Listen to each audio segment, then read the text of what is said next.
La pobreza voluntaria de nuestro Señor. Porque ya conocéis la gracia de nuestro Señor Jesucristo, que por amor a vosotros se hizo pobre, siendo rico, para que vosotros con su pobreza fueseis enriquecidos. 2 Corintios 8:9. El apóstol tenía urgencia de alentar a la iglesia de Corinto a la liberalidad. Era una iglesia que contaba con muy grandes talentos, una iglesia inusualmente dotada, de tal forma que era capaz de mantener en su seno una forma de adoración no muy común y que no podría convertirse de manera conveniente en la norma general de la iglesia cristiana. Me refiero a que una gran proporción de sus miembros hablaban para edificación, mientras que en la mayoría de las otras iglesias no había una abundancia de ese don espiritual. Estaba ubicada en medio de una ciudad de refinados habitantes, y agradó a Dios llamar en esa ciudad a algunos de los hombres de mayor talento, pero estaban lejos de ocupar los primeros lugares en otros aspectos. Necesitaban ser exhortados a deshacerse de un pecado que ninguna iglesia que tuviera un ministerio hubiera tolerado jamás, y que sólo esa iglesia toleraba, pues nadie se preocupaba del problema, y por tanto nadie era responsable de resolverlo. Este pecado era una gran falta de liberalidad en el ofrendar. Ahora, para estimular a la iglesia de Corinto, el apóstol esgrime el argumento de la gran liberalidad mostrada por la iglesia de Macedonia, que era mucho más pobre. Él afirma que los macedonios dieron en medio de su pobreza no sólo hasta donde podían ofrendar, sino sobrepasando ese límite con generosidad. Es correcto que estimulemos el celo de un cristiano usando el ejemplo de otro cristiano, y es una obligación ineludible de todos los creyentes caminar de tal manera que sean dignos ejemplos para los demás del rebaño. Pero aún este argumento resulta muy pobre comparado con otro que era usado por el apóstol constantemente, es decir, el ejemplo de Cristo, la grandiosa cabeza y ejemplo de la iglesia.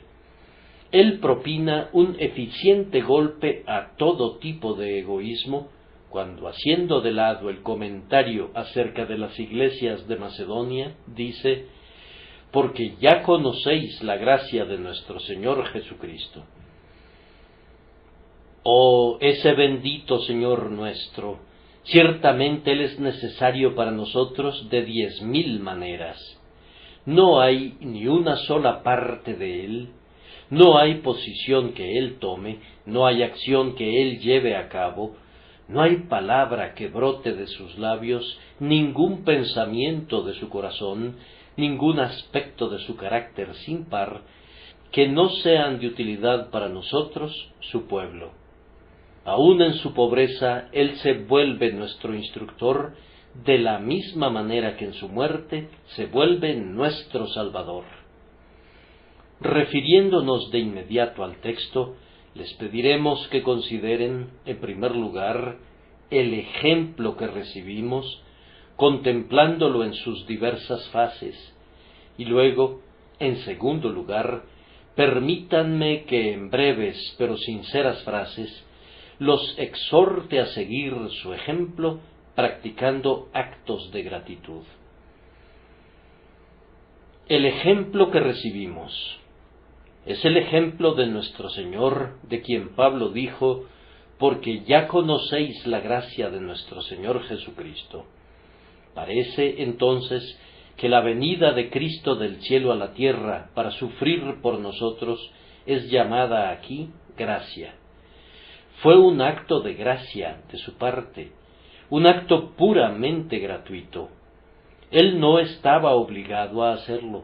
Nosotros no lo merecíamos de sus manos. No había ningún mérito nuestro que pudiera haber sido visto anticipadamente, o mérito de ningún otro tipo que hubiera sido capaz de atraerlo de los cielos para arrastrarlo al pesebre y a la tumba. Pero él vino en un acto de misericordia inmerecida hacia los pecadores sin merecimiento alguno. La gracia fue el origen y la fuente de su venida. Ese eterno amor de Dios, por el cual fuimos elegidos desde el principio, fue el mismo amor que envió al Salvador para que redimiera a los elegidos. Fue esa gracia de la que brotan todas las misericordias del pacto, el antiguo manantial de gracia inmerecida, la que trajo al Salvador aquí. Fue porque Él, siendo Dios, era amor, porque Él, siendo Dios, era lleno de gracia y verdad, que abandonó las esferas celestiales para poder llevarnos a ellas a través de su descenso a las profundidades de nuestra miseria. Porque ya conocéis la gracia de nuestro Señor Jesucristo. Debemos mirar a la cruz perpetuamente, creo, bajo la luz de ser enteramente un acto de gracia de parte de Cristo, y el resultado de la gracia hacia nosotros proveniente del Padre Divino. ¿O allí no ven nada hacia ustedes, excepto únicamente la gracia? La misericordia es la que llena el trono, mientras la ira permanece callada. La ira cae sobre el Salvador, pero todo lo que tiene que ver en Cristo ahora es gracia, pura gracia, gracia para quitar el pecado que le hizo sangrar, y gracia para aceptar al pecador que fue el culpable de su muerte. La cruz nos revela la gracia en el trono, la gracia en su punto culminante, gracia triunfal y resplandeciente en grado sumo. El que quiera ver la gracia, que contemple al Salvador que sangra, cargando sobre él con los pecados de los hombres y sufriendo en su lugar. Porque ya conocéis la gracia de nuestro Señor Jesucristo, la bondad, la prodigalidad, la benevolencia, la generosidad, la compasión, la condescendencia, la ternura, la gracia de nuestro Señor Jesucristo.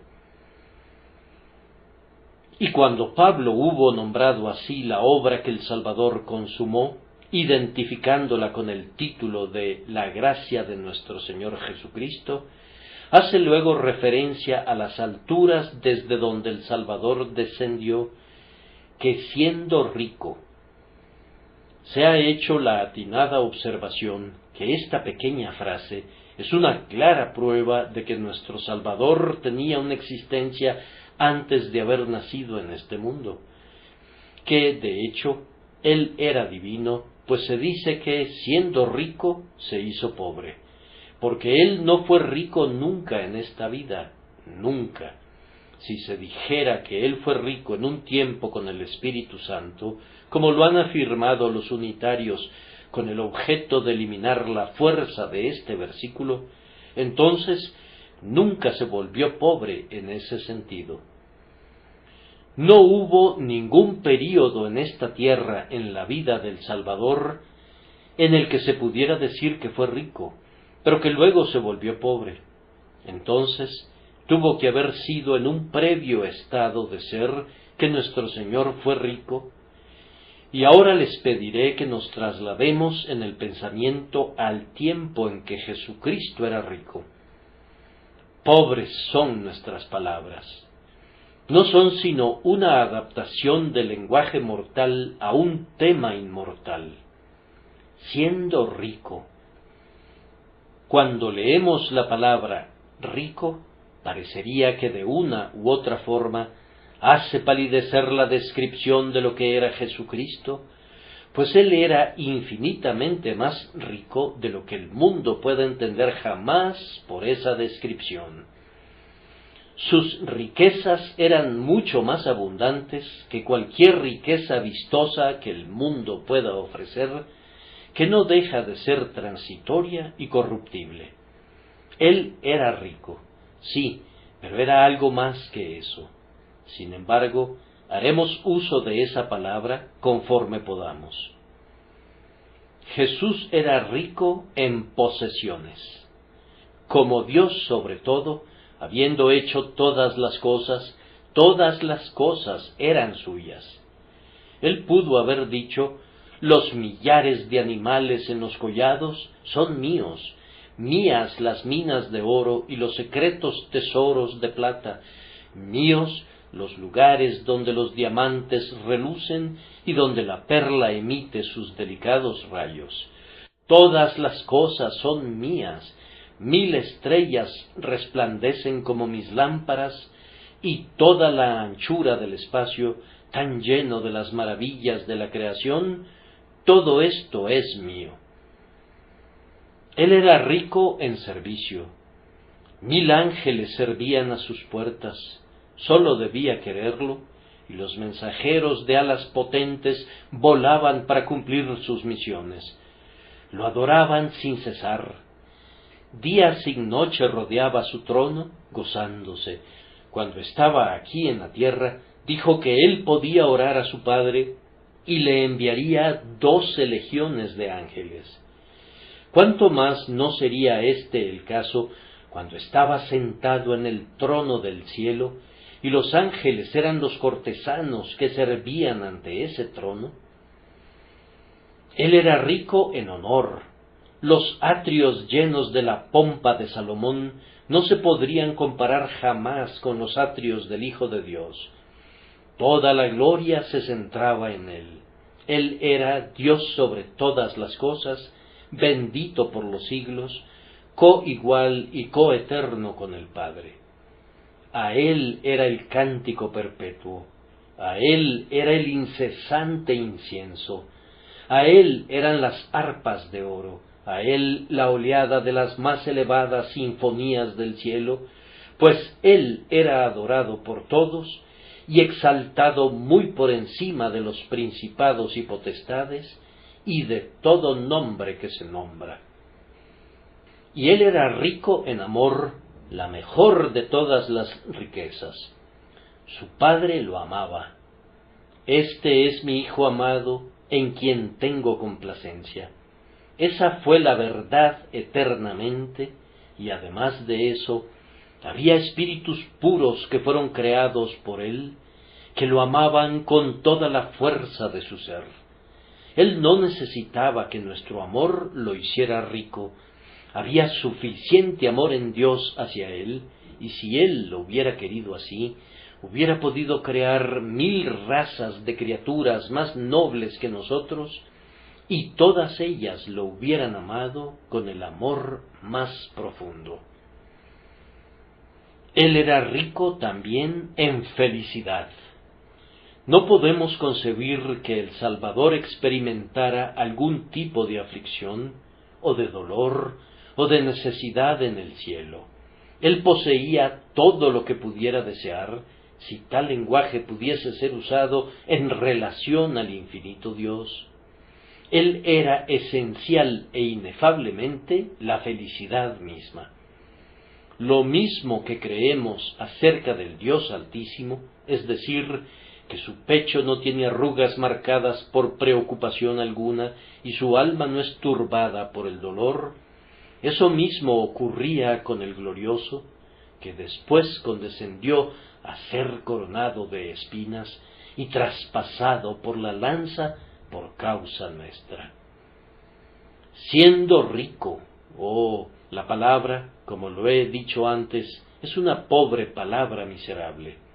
Es la mejor palabra que encontró Pablo, pero hay tal magnificencia acerca de Cristo que decimos que fue rico en todos los sentidos, rico en toda concepción y rico más allá del supremo esfuerzo de nuestra imaginación, rico más allá de todo lo que tú y yo seamos capaces de concebir jamás, aun cuando lleguemos al estado celestial.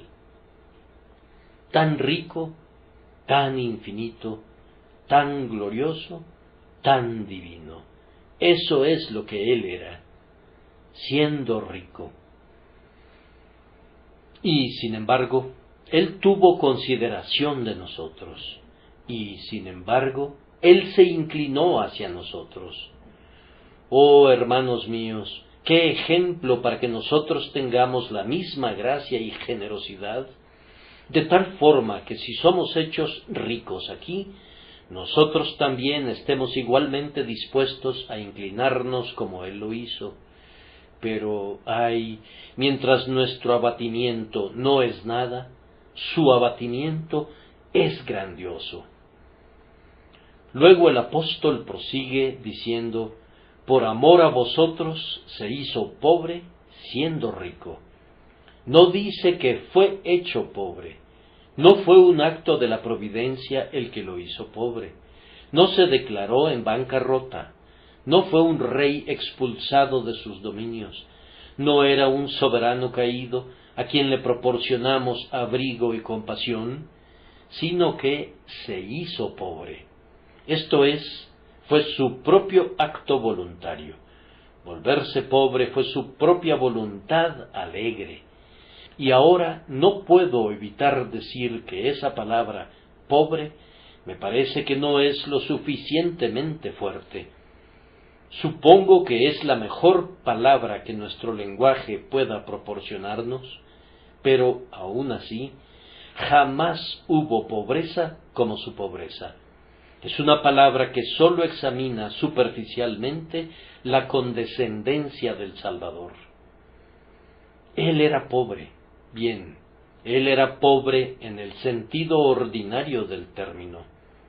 Nació de padres humildes. No fue el hijo de un príncipe o el hijo de algún poderoso.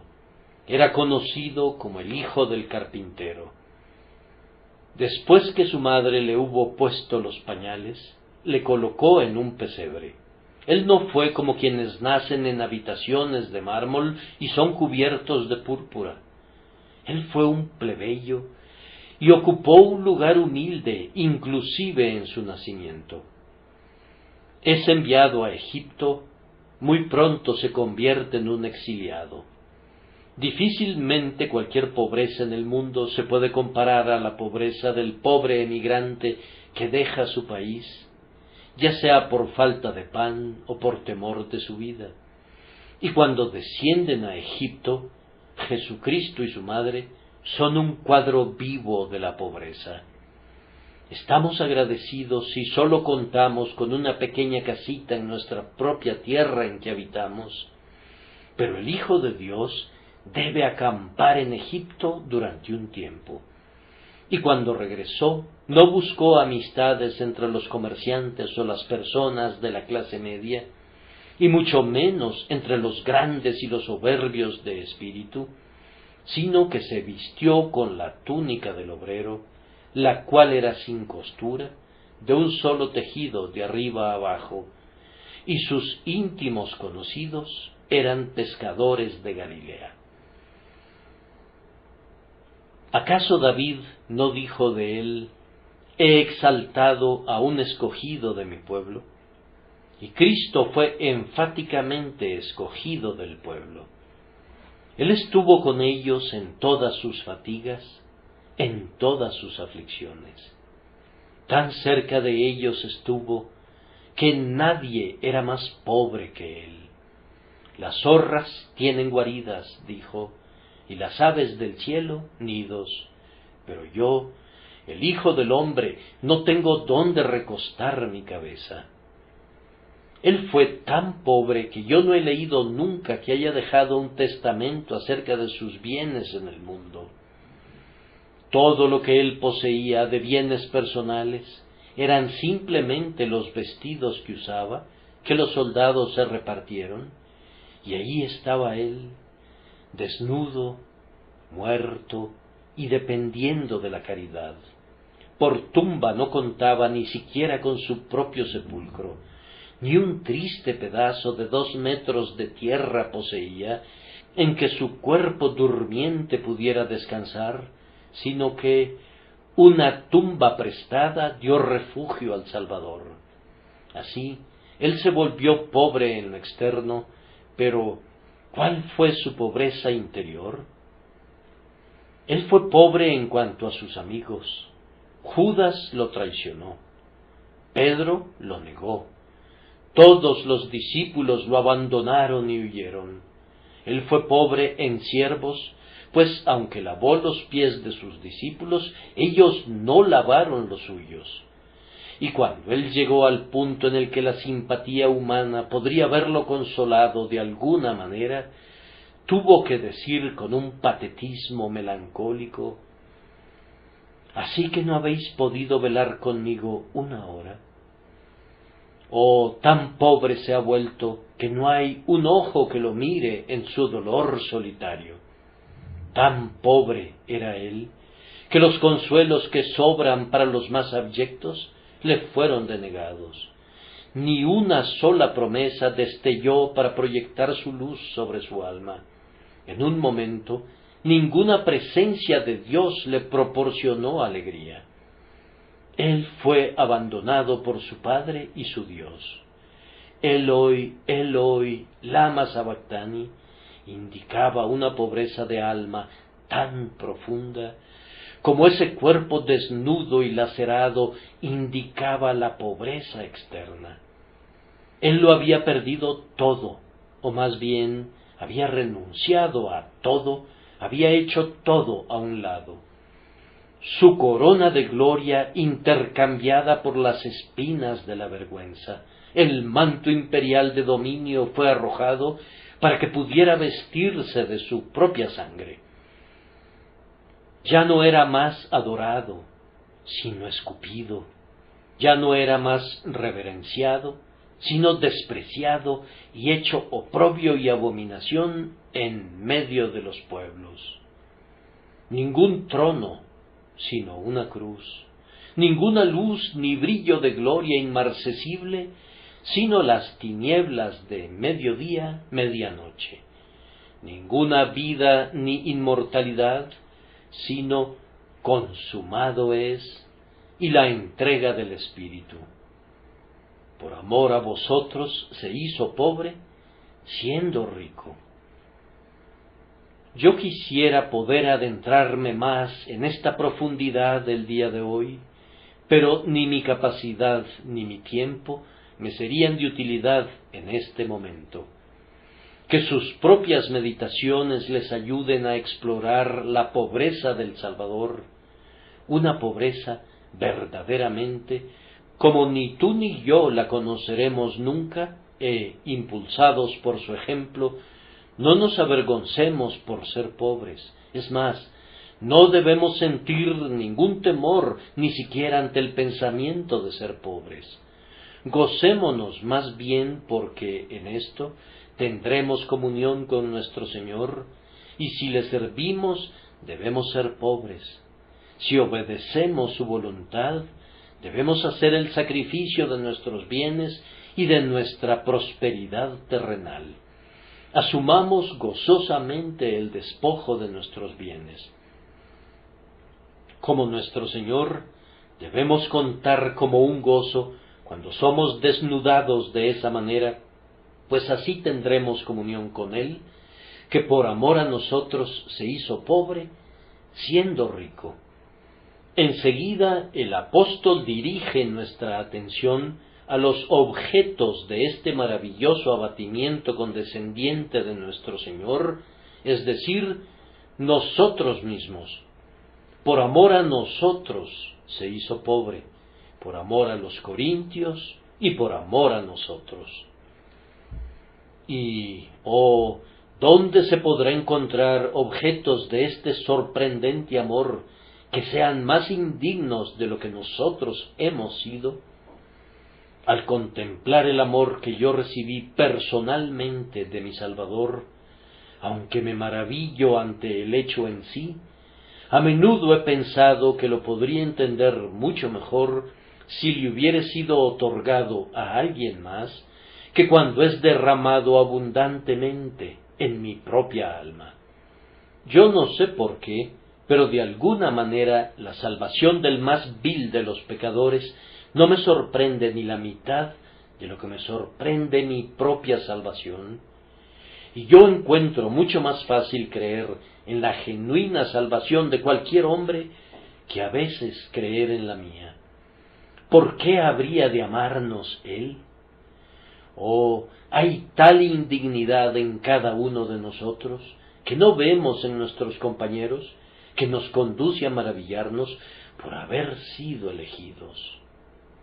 Bien dijo el apóstol, por su gran amor con que nos amó, cuando estabais muertos en vuestros delitos y pecados. Es por su grandioso amor que Él nos ama ahora que vivimos, pero es todavía un amor más maravilloso el que haya derramado la sangre de su vida para comprar nuestra humanidad cuando estaba en su grave estado anterior. Nadie alabará más a Dios por su gracia que yo, si recibo el privilegio de verlo cara a cara, pues estaré más endeudado con su misericordia electiva. Yo supongo que ustedes sentirán lo mismo y que cada quien decidirá, en la competencia de humildad, que nadie cederá ante su compañero, sino que cada uno se colocará más abajo y cantará con mayor fuerza la alabanza del amor sin par de este esposo celestial de nuestras almas. Por amor a vosotros se hizo pobre. Ni una sola espina en esa corona fue por él, sino por amor a nosotros. Ni un escupitajo en esas mejillas, ningún cabello arrancado de ellas por él, sino todo por amor a nosotros. Por nosotros el cruel azote que abre surcos en esos santos hombros. Por nosotros esas gotas de sudor púrpura que manchan la fría tierra. Por nosotros cada uno de esos crueles clavos. Por nosotros la lanza que atravesó su costado. Oh, que cada cristiano realmente reclame un interés personal en los dolores y gemidos de Jesús. Son dulces posesiones. Oh, anhelemos atesorarlos. Son más valiosas que todas las joyas. Esas gotas de sangre, más valiosas que los rubíes, y esas lágrimas derramadas, más centelleantes que diamantes. Atesoren el amor de Jesús, albérguenlo en sus almas, hagan un corazón dentro de su corazón para atesorarlo. Considérenlo la cosa más rica y preciosa que ustedes puedan tener, el amor de Jesús con toda su dulzura y deleite eternos. Por amor a vosotros se hizo pobre. Ahora bien, si Él hizo todo esto por amor a nosotros, que somos tan indignos, ¿qué deberíamos hacer tú y yo por Él, que es tan digno? Si Él vació su grandioso yo por nosotros, que somos como nada, ¿no deberíamos estar listos a vaciar nuestros pequeños egos por Él, que es tan grandioso? Si Él dio todo por nosotros, ¿cómo podemos darle menos que todo a Él? Y aun cuando hayamos dado todo, lo consideraremos todo demasiado poco por tal Señor y por tal amigo. Jesús dio todo Jesús. ¿No entregaremos nosotros todo nuestro ser? Sin embargo, para concluir la exposición del versículo y nuestra contemplación de este grandioso ejemplo, el apóstol nos dice que Cristo tenía un propósito al hacer esto, y era para que vosotros con su pobreza fueseis enriquecidos. Me gusta esta fraseología y creo que debemos leerla de nuevo. Para que vosotros con su pobreza fueseis enriquecidos. No hace mucho, una persona que había sido miembro de otra denominación muy diferente se unió a esta iglesia. En su iglesia anterior, la doctrina del segundo advenimiento, que nosotros también creemos, ocupa un lugar infinitamente más prominente del que nosotros podríamos darle jamás, pues es el evangelio de salvación de ellos. Esta mujer, sin embargo, profesó haber sido convertida a Dios aquí y dijo: siempre se me enseñó a confiar en Cristo glorificado, pero ahora llego a ver que mi confianza debe ser en Cristo crucificado. Esto era lo que Pablo predicaba y es lo que nosotros predicamos. Yo creo que es un error que va creciendo creer que seremos enriquecidos por medio de Cristo glorificado. Les concedo que lo seremos, pues Cristo nos enriquece en cualquier condición. Pero el texto dice que es con su pobreza que nosotros seremos enriquecidos.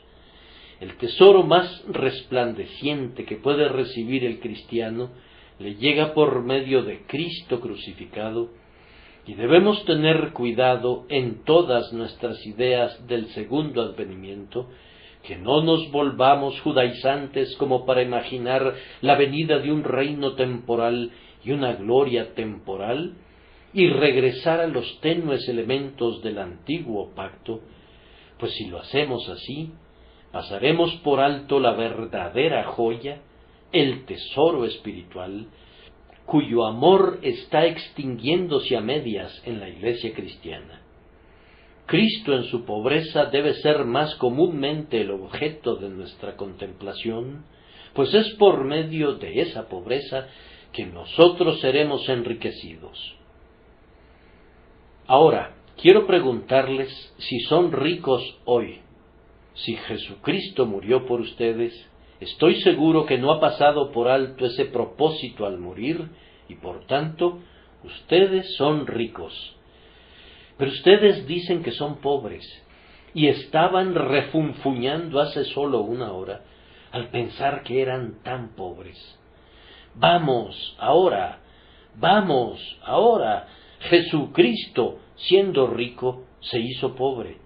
¿Pasaremos por alto el designio de esa gran renunciación? ¿No se cumplirá su propósito? No podemos suponer eso ni por un instante. Bien, entonces, Él los ha enriquecido. Cristiano, tú no puedes contar tus tesoros. Un catálogo de ellos sería demasiado largo para que tú pudieras completar su lectura. No tienes una propiedad, no tienes un granero para almacenar allí tu cosecha. Tal vez algunos de ustedes no tienen más pertenencias que los vestidos con los que han venido a este santuario. Pero, a pesar de eso, ustedes son ricos, pues reflexionen. Todas las cosas son suyas, son el don de Dios, compradas con la sangre de un Salvador. Este mundo es suyo y los mundos venideros. La tierra es su alojamiento y el cielo su hogar. Ustedes tienen ángeles que son sus protectores. Tienen a Cristo que es su intercesor y su amigo. Tienen al propio Espíritu Santo como su consolador. Los brazos eternos los sostienen. Las alas divinas los cubren. La gloria divina está en ustedes. Oh, ¿qué más podrían desear? Ustedes tendrán toda la provisión que necesiten, pues habitarán en la tierra y verdaderamente serán alimentados. Sí, Cristo nos ha enriquecido en el más alto sentido posible de riqueza. Él no se agrada con hacer a su pueblo rico en un sentido común. Como afirma Lutero, Él da los desperdicios a los cerdos. Es el lugar apropiado para ellos. A los cerdos les agradan. Hacen el mejor uso de esos desperdicios. No dudo que también tenía razón en lo que dijo de todo el imperio turco que Dios había dado al gran turco, sultán de Turquía, que era el principal monarca en su tiempo. Dijo: es sólo un mendrugo para un perro. Y así es. Todos los reinos de este mundo no son más que unos cuantos huesos que el dueño de la casa arroja a los perros y les permite que los devoren como puedan. Tal vez todo el tiempo que se hace esperar al hijo, y puede que espere un buen tiempo por la comida, es porque la hora todavía no ha llegado. El perro puede comer cuando quiera, pero el hijo debe comer a la hora establecida por el Padre. Agradezcamos si Dios no nos da nuestra porción aquí. Es una de las cosas que deben ser temidas, que reciban su porción en esta vida. Se dice de algunos que tienen su porción en esta vida, y nuestro Señor dijo de los fariseos: de cierto os digo que ya tienen su recompensa.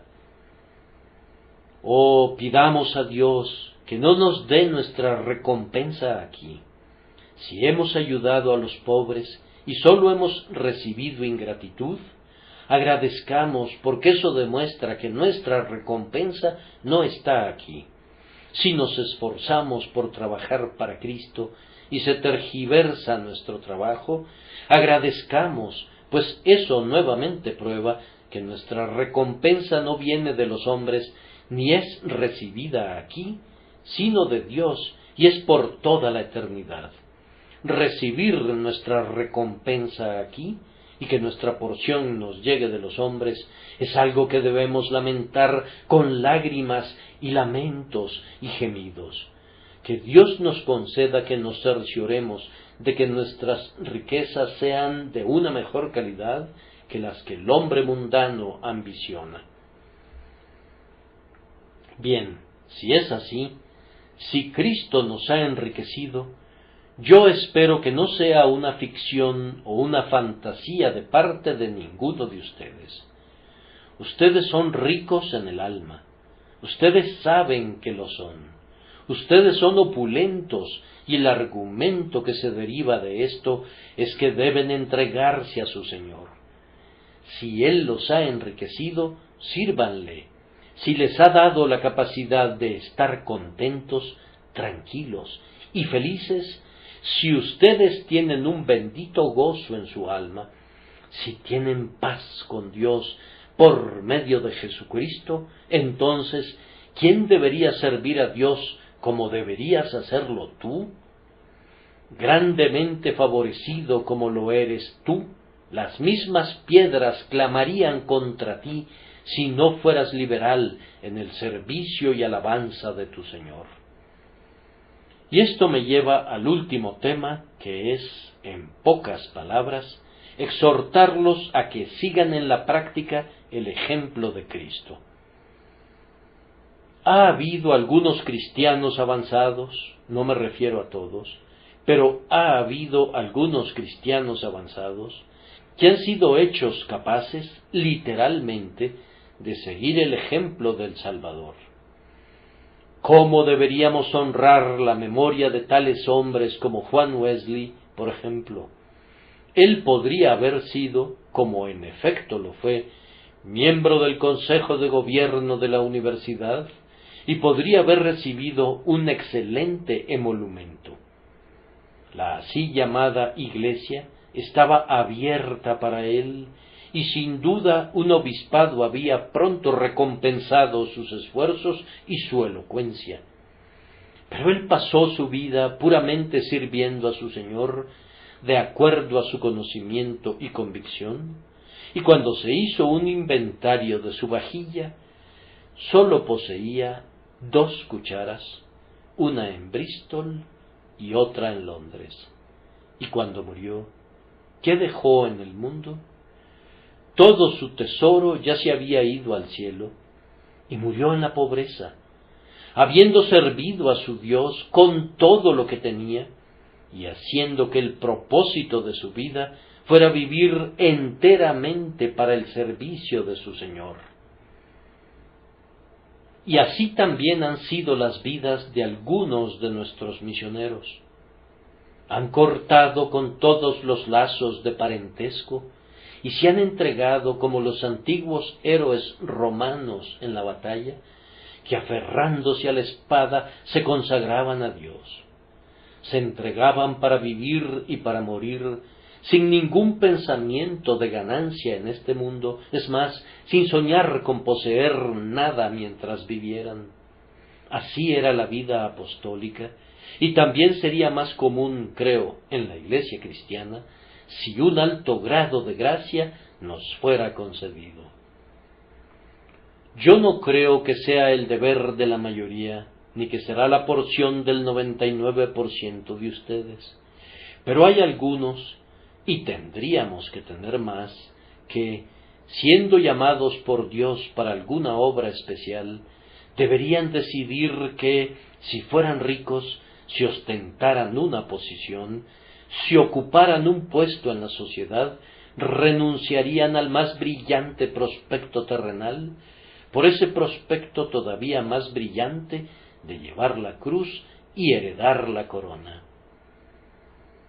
Yo espero que llegue el tiempo, si Dios envía a Inglaterra alguna vez un avivamiento de la religión, en que los pobres y los de clase media encuentren ministros consagrados, y también cuando de las más altas esferas de la sociedad vengan a nosotros hombres que pudieron haber llevado una corona, pero que prefirieron proclamar el Evangelio, hombres que pudieron haber acumulado su riqueza hasta que se volviera como la Torre de Babel, pero que prefirieron volverse pobres para enriquecer a muchos con su pobreza. No nos es dado a todos hacer eso, pero ese es el precepto del cristianismo, y allí donde pueda cumplirse absolutamente y pueda llevarse a cabo hasta su máximo límite, traerá mucha gloria a Dios. Bien, pero me parece que el precepto nos obliga a todos. Me aventuraría a decir, y no me sorprendería que a ciertas personas no les guste lo que diga, que yo creo que es anticristiano e impío que un cristiano viva con el propósito de acumular riqueza. Ustedes preguntarán, ¿acaso no debemos esforzarnos al máximo para obtener todo el dinero que podamos? Pueden hacerlo, deben hacerlo. No dudo que haciéndolo puedan prestar un buen servicio a la causa de Dios. Pero lo que dije fue que vivir con el objetivo de acumular riquezas es anticristiano. Hay miles de hombres que únicamente viven para eso, ahorrar, ahorrar, ahorrar y hacer una fortuna. Y cuando mueren, ¿qué pasa? Bien, entonces saldrá en los periódicos que fulano de tal murió y dejó una fortuna, y algunos dirán, adivinen cuánto dejó. Se hablará de ello en toda la ciudad. Caramba, pagaron en impuestos testamentarios una importante suma. Sí. Bien, ahora, si tuviesen un administrador, les haré la pregunta, si tuviesen un administrador y ese administrador muriera, y se enteraran que al morir dejó 100,000 libras esterlinas, ¿qué dirían? Dirían, yo sé a quién le pertenecía ese dinero.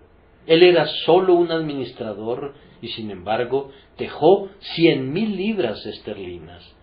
Yo sé de dónde procedía ese dinero. No querrían hacer la pregunta, pero dirían, era un ladrón, un viejo bribón. No estoy seguro de que lo que voy a mencionar se aplique a todo el mundo. Por lo menos sí se aplica a los que ocupan una posición muy elevada y prominente. Un hombre dice que es un administrador. Eso es lo que él mismo afirma. No lo decimos nosotros, sino que es él quien lo dice. Se pone de pie y da gracias a Dios porque es un buen administrador, pero ese viejo individuo se ha apropiado de unas bolsas extrañamente pesadas que carga consigo. Es más de lo que un administrador tendría si administrara el dinero de su jefe correctamente. Afirmar que la mayoría de ustedes debería gastar todo lo que gana sería simplemente algo ridículo. Subir al púlpito y decirles a los que se dedican a los negocios que deberían dar para la causa de Dios cada año todo lo que posean, sería, pienso, una muy intolerable estupidez de mi parte. No digo eso para nada. Permitan que sus hijos, por todos los medios, tengan lo que legalmente pueden exigir de ustedes. Hagan una adecuada provisión si son capaces de hacerlo. Que sus hijos sean educados liberalmente, que no haya restricciones en la casa para que no haya quejas de que hacen falta cosas. Dios los ha puesto en esa posición y pueden gastar de acuerdo a su condición. Lo que quiero decir es esto: si ustedes establecen como su objetivo en este mundo vivir simplemente para acumular una cierta cantidad de dinero y morir y dejarla en herencia, entonces están viviendo con un objetivo anticristiano y su espíritu está separado del espíritu de nuestro Señor Jesucristo. Mi Señor no hizo fortuna alguna. Ninguno de ustedes dejará menos de lo que Él dejó. Hace algún tiempo leímos acerca de un obispo cuyo testamento se certificó bajo juramento por un valor debajo de 150,000 libras esterlinas, y alguien dijo: él fue un verdadero sucesor de los apóstoles, pues estaría obligado a decir que si el testamento del apóstol Pablo se hubiera podido certificar bajo juramento, la certificación habría estado por debajo de 150,000 libras esterlinas. Y yo pienso que muy probablemente lo estaría. Pero una ocurrencia como esa siempre provoca una risa burlona en el mundo. Ellos afirman: oh, sí, este es un cuadro de lo que representa tener lo mejor de dos mundos. Pero no es el cuadro del Salvador, que vivió enteramente para la causa de Dios y la causa de la verdad. Es todo lo contrario. Me gustaría ver que ustedes, mis queridos amigos, que son pobres, sientan que es un privilegio dar continuamente de su pobreza a Él, que los amó y se entregó por ustedes, y no arrojen la carga de la obra de Dios sobre los pocos ricos que pueda haber entre nosotros. Que cada persona tome con honestidad su parte en la carga de la Iglesia, que ciertamente no es carga, sino un privilegio y un deleite. Me gustaría ver que traigan sus ofrendas al tesoro de Dios, no porque se les pida que lo hagan, o porque sean presionados a hacerlo, o sean conducidos a ello, sino porque ustedes quieren hacerlo por amor a Él. Bien, entonces, quienes son prosperados en los negocios, y que haya muchos más prósperos entre ustedes, descubrirán invariablemente que lo que les queda será endulzado si dan para su Señor la proporción plena y adecuada. Me temo que no es probable que se arriesguen o que caigan en la pobreza por lo que hacen por la causa de Cristo. Yo lamentaría si por cualquier extravagancia o imprudencia de algún tipo se pusieran en ese peligro, pero en general eso no es probable, de tal forma que no necesito ponerlos en guardia contra ese peligro. Pero si dan a Dios, descubrirán que si dan cubetas llenas, Dios se los retornará en carretadas. Y si ustedes dan carretadas, sus camiones estacionarán a sus puertas, y Él los bendecirá en proporción a lo que ustedes le den. De esta manera he aplicado el principio a la riqueza, pero también debería ser aplicado a todo lo que el cristiano haga. Espero que muchos de ustedes tengan una buena reputación.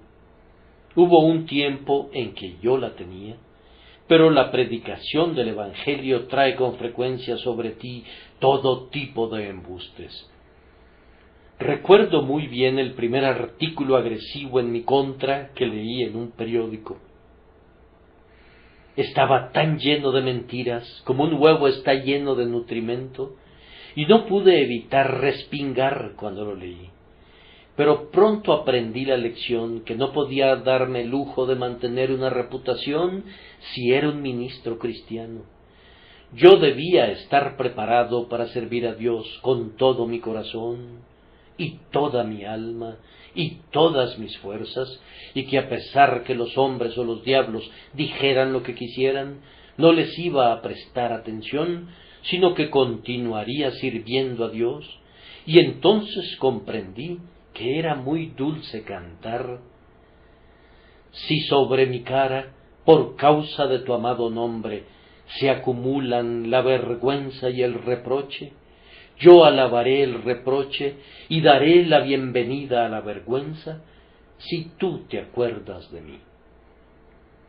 Ahora, por allá hay un joven que piensa que es cristiano, pero los otros compañeros del taller donde trabaja se han burlado de él, y a medias está considerando renunciar a su creencia. ¿Cómo? ¿Cómo? Cuando Jesucristo, siendo rico, por amor a ustedes se hizo pobre, ¿acaso te avergüenzas que se rían de ti unos cuantos necios?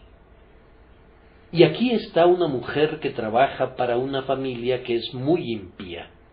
A ella difícilmente le gusta mostrar su estandarte de Cristo. Oh, hermana mía, piensa en el Señor y en la vergüenza y los escupitajos que soportó por ti, y haya en ti este sentir que hubo también en Cristo Jesús. Encórvate, encórvate, hermano mío, encórvate, hermana mía. El camino al cielo es cuesta abajo en un cierto sentido. La forma de levantarse es rebajarte en tu autoestima, y cuando pienses que eres menos que nada, y consideres tu propia riqueza y todo lo que posees como propiedad de Cristo, y libremente le entregues todo a Él, entonces te darás cuenta de lo que significa realmente ser un cristiano, y sólo hasta entonces. Quiera Dios que algunos de mis oyentes se entreguen plenamente al Señor. He estado observando para ver si Dios levanta de entre nosotros algunos espíritus únicos, algunas almas encendidas, algunos hombres y mujeres consagrados con la antigua sangre heroica del viejo cristianismo corriendo por sus venas. Que se levante todavía gente de ese tipo, y que cada uno de ellos busque seguir allí donde el Señor guía el camino, para alabanza y gloria de su gracia. Ahora, hay algunos de ustedes que han oído todo esto, aunque yo no me haya dirigido directamente a ustedes. Sin embargo, los he tenido en mente todo el tiempo. Me refiero a los inconversos. Piensen en el amor de Jesús cuando vino en la carne, y que ese dulce amor sea una especie de llave que abra sus corazones, con la que Cristo los abrirá y entrará. Si Él ha tocado y no han abierto, yo confío que Él mismo abrirá la puerta por su amor, y que ustedes sean suyos en este instante. Si ustedes se vuelven suyos, son realmente suyos. Ustedes han servido al diablo, ahora sírvanle a él. Si ustedes sirven a Cristo, no le sirvan con una entrega a medias.